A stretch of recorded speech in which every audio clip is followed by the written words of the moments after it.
Hello, and welcome to Learning Music with Pat. We're starting our second class on conducting. I've gone through some basics with you on the last segment, and so I'm going to continue with that today and show you what the beat patterns are and the way that conductors behave and what they can do and what they can't do and all of that. So we are just taking it step by step. Supposing you're going to a concert, what happens then? You mill around by your seats, you talk with people that you meet, everything is friendly, and then the upper house lights dim. And then at that point, it's time to sit down, take your seat, a concert is about to begin. And so what they do, the house lights dim, and then as I showed you before on this chart, the soloists come out and they sit in front. Now, if they're going to be singing solos during the time of a performance, they will sit. They don't go back into the whatever section they're in, whether they're sopranos or altos. They sit there through the whole concert. Stand up when they have their solos to do, which is usually a fairly long solo, and then sit back down, and the next time anyone needs to sing that is a soloist, they stand up, then they sit down. Well, how do they dress? Just out of curiosity, how do you dress if you're performing in an orchestra? The rule of thumb is that if you're female, you wear a dark skirt, either dark blue or black, and then a white blouse or a white jersey or something like that, maybe a dark jacket, but you're in black and white, basically. And the men are also in black and white. What they're doing is they're wearing slacks that are black, and then shirts that are white. Sometimes they'll wear a vest, sometimes they'll wear a jacket. And so therefore, this is kind of like a uniform. No one's wearing a uniform, but that's usually how they dress. And that's the way it is. The conductor also dressing in the same kind of way. I know when I was doing the Messiah in the years that I did it, everybody was dressed appropriately except this one woman. And she did it every year. And I got to know her a little bit because I saw the same person wearing the same dress 3 or 4 years in a row. It was bright, bright purple, shiny, bright purple. You could see if the choir, she's in the choir, we were all in the choir, we were all dressed like we should be. You could see her all over the auditorium wearing this bright purple dress, and it seemed to be very, very out of place with what everybody else was wearing. And she kind of treated it like her own private performance. We were all singing, and the orchestra was there, the conductor was there, we were all singing, and yet she stood out like a sore thumb. It's not the right way to do anything, because if you're not the soloist, like a recital, you might be the soloist in a recital, and you may be the only one doing solos. Supposing, like, for example, it's a Brahms concert or something like that, a famous composer, and there's a piano right on stage. It's a very long concert piano, and there's going to be one person playing it, and they're playing song after song after song. Then they are the performer. They are the artist of the night. But this lady was sitting in a choir with 200 other people, including myself, and you could see her all over the auditorium with this bright, bright purple dress. It was quite inappropriate. So just to mention, if you're ever in a concert, this is, unless you're in a band. If you're in a band and it's a band concert, you probably will be wearing your band uniform. Bands have uniforms. But concert choirs and concerts, just regular concerts with a group of instruments, they're not going to be having anyone really stand out, and that would be the appropriate dress. So the conductor comes in, and the soloists are in, and they're already tuned up, so the lights have been dimmed, and the lights are now on the performance. They're on the stage, and it's dark, pretty dark everywhere else, so that the people who are playing instruments or the people who are singing in the choir can see their music. And so the lighting is shut down for the auditorium, and basically it's just for the people that are on stage. Now, sometimes if it's going to be a long performance, what you have is usually some kind of a program. And it'll list all of the things that are going to be played, all the musical pieces that are going to be played. And sometimes in the middle, there'll be an intermission. And in the intermission, they may not even list it on the program. I've seen programs that don't have it listed. I have seen programs where it is listed. But about halfway through the concert, if it's going to be an hour and a half or a 2-hour concert or even longer, all of a sudden the stage lights are on. And the audience is getting all the light, and they cut the lights to the performance so that they don't have so many lights on stage. And then that starts the intermission. Everybody knows what it is, and the purpose of the intermission is that people can get up from their chairs, kind of stretch, use a restroom, get a drink or whatever, and wander around a little bit so that it's not just a straight 2 or 3 hour concert without a break. The musicians need it too. Playing can be very vigorous, it can be very difficult, the music may be very difficult, the conductor has to take a break as well, and so they cut the concert in half and you have an intermission. And there's nothing going on in the intermission except people are stretching, using a restroom or taking a drink, whatever they need to kind of refresh themselves before the rest of the concert starts. And then the intermissions are usually about 15 minutes long. That's usually what it is, no longer than that. And then the same thing happens as happened before when you first got in. Those overhead stage lights dim, the house lights dim, and then you sit down and the same process is repeated. The soloists are going to be coming out in front, the conductor standing on his platform and starting to conduct. He may want to say something, he may not, and the rest of the performance goes on. And then when it's done, when the whole performance is done, usually, if it's a stage that has a curtain, some of them do and some of them don't, they may close a curtain, and that indicates that the concert is over. But a lot of concert stage, they don't have a curtain. When it's done, and the musicians get up. Sometimes the conductor leaves first, and sometimes he's called back to do an encore. There was one musician, I can't remember his name, he hated to do encores. So if he was called back, an encore is just a song, a short one, where the musicians play again. You know, it may not be the same song as what happened in this concert, but just something they play again, and that gives the audience a chance to hear them a little bit more. And if they clap enough, if they applaud enough, then sometimes the musicians sit back down and they play another piece. Well, this particular man did not like encores. He didn't want to do them. So he would choose an encore that was 3/4 of an hour long, increasing the length of the concert to be really too long. And so after that, no one would ask him to do an encore. But sometimes if you have a band concert, maybe they'll play a short waltz, or maybe they'll play a short march, just enough so that the audience is satisfied that they've heard them enough, and it gives them a little added honor to be able to play a little bit longer.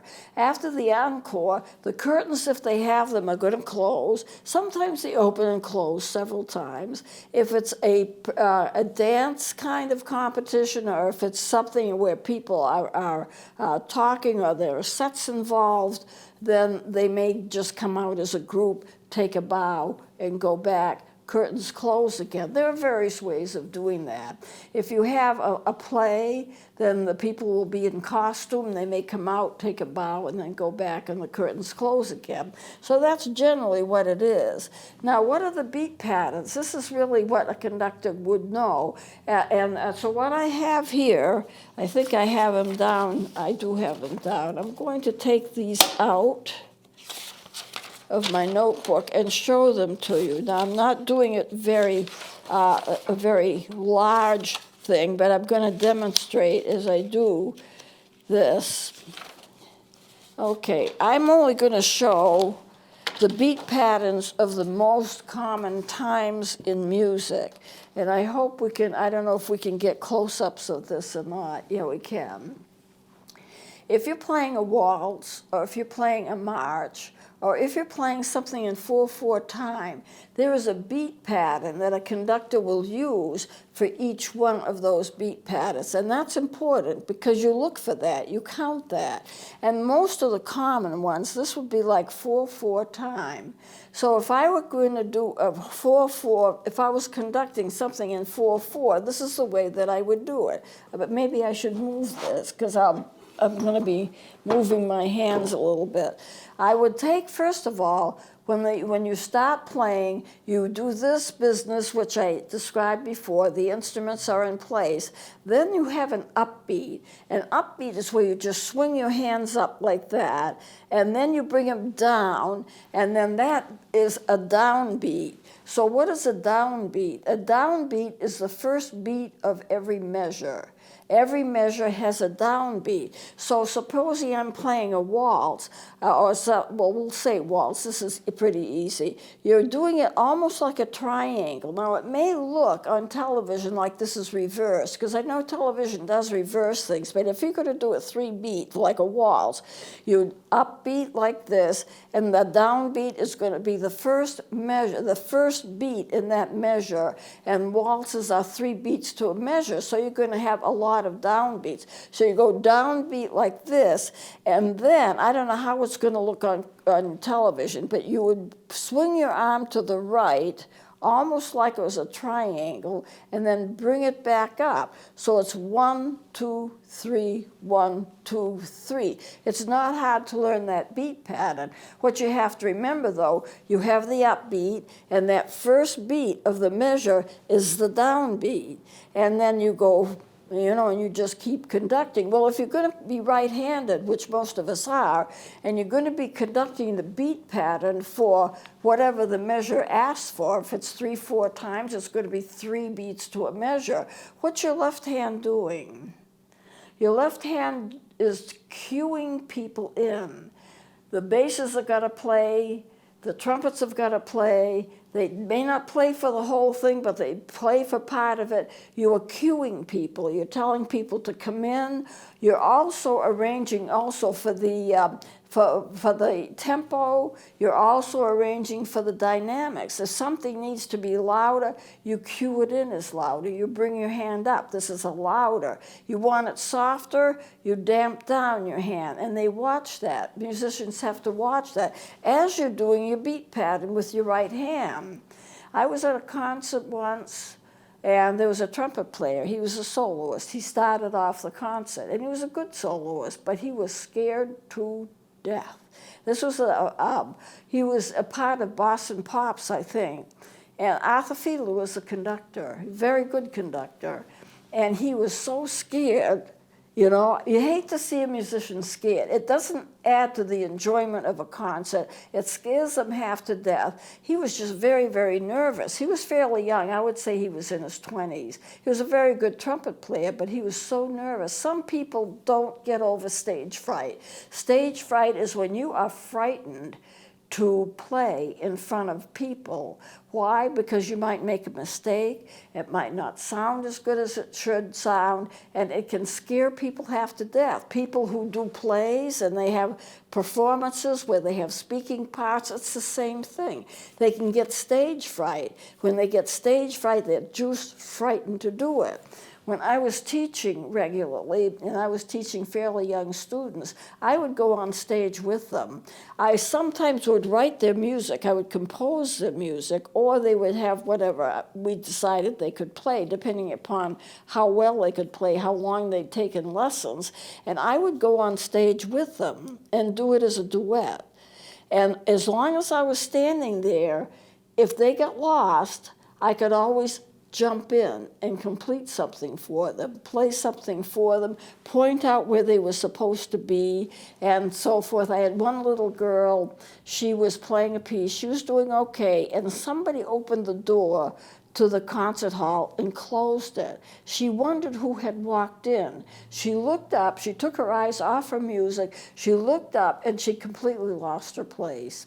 She didn't know where she was, but I was standing right there. So I took over and I started playing, but I also pointed to where she was supposed to be, and then she gradually got on track. It was a very embarrassing moment for her.